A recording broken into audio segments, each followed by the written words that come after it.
Астана немесе Алматы, қай қала ең таза қала? Мен бұл екі қалада да болып көрдім.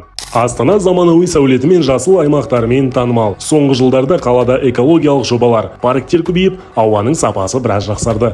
Астана тұрғындары таза ауада серуендеп, экологиялық акцияларға белсенді қатысады.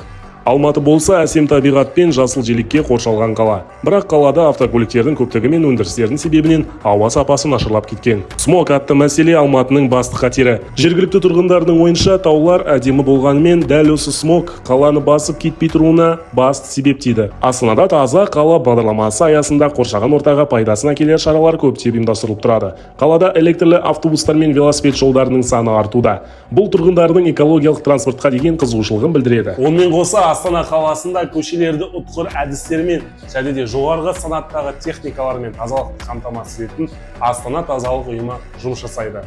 Басты міндеттеріне қаланың көше